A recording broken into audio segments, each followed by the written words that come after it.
ಒಂದ್ಸಲ ಕತ್ತಲು, ಒಂದ್ಸಲ ಬೆಳಕು, ಒಂದ್ಸಲ ನೀಲಿ ಬೆಳಕು ಆ ಥರ ಬರ್ತದೆ.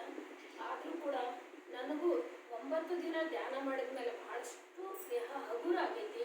ಆಮೇಲೆ ಚಟುವಟಿಕೆ ಎಂದಿದ್ದೀನಿ, ಏನೋ ಖುಷಿ ಖುಷಿ ಅನಿಸ್ತದ ಒಳಗಡೆ ಒಳಗಡೆ ಅಲ್ಲ, ಒಳಗಡೆ ಏನೋ ಸಂತೋಷ ನನಗೆ ನಾನೇ ಅನಿಸ್ಕೊಳ್ತೀನಿ. ನಾನು ಟೀಚರ್ ಬರೀ ಟೆನ್ಷನ್ನಿಂದ ಹೋಗಿ ಹೋಗಿ ಬೇಗ ಹೋಗ್ಬೇಕು, ಕರೆಕ್ಟ್ ಹೋಗ್ಬೇಕು, ಹೋಗಿ ಹೋಗಿ ನಮ್ಮ ದೇಹವನ್ನೆಲ್ಲ ನಾವೇನು ಮಾಡ್ಕೊಂಡಿದ್ವಿ, ಹದಗೆಡಿಸ್ಕೊಂಡ್ಬಿಟ್ಟಿದ್ವಿ, ಕೆಟ್ಟಿದ್ವಿ. ಇನ್ನು ಮುಂದೆ ನಾನು ಕೂಡ ಸರಿಯಾಗಿ ಧ್ಯಾನವನ್ನು ಮಾಡ್ತೀನಿ. ನಮ್ಮ ಮನೆಯಲ್ಲಿ ಎಲ್ಲರಿಗೂ ಧ್ಯಾನ ಮಾಡಲು ಪ್ರೇರೇಪಣೆ ಮಾಡ್ತೀನಿ. ಇಂಥ ಸತ್ಸಂಗ ನಮ್ಮ ಒಳ್ಳೆಯದಕ್ಕಾಗಿ, ಏನು ದುಡ್ಡಿಲ್ಲ, ಏನು ಕೊಡೋದಿಲ್ಲ, ಬರೀ ನಮ್ಮ ಸಮಯವನ್ನು ಕೊಟ್ಟರೆ ಸಾಕು. ನಮ್ಮ ಕಣ್ಣನ್ನು ಆ ಪತ್ರಿಜಿ ಗುರುಗಳು, ಈ ಎಲ್ಲ ಧ್ಯಾನ ಗುರುಗಳು ತೆಗೆಸಿದಾರ. ಅವ್ರಿಗೆಲ್ಲರ ಪರವಾಗಿ ರಾಧಿಕಾ ಮೇಡಮ್ ಅವರು ಮಧ್ಯವರ್ತಿಗಳಾಗಿ ನಮ್ಗೆ ಧ್ಯಾನವನ್ನು ಕೊಟ್ಟಿದ್ದಾರೆ. ಅವರೆಲ್ಲರಿಗೂ ನಮ್ಮೆಲ್ಲರ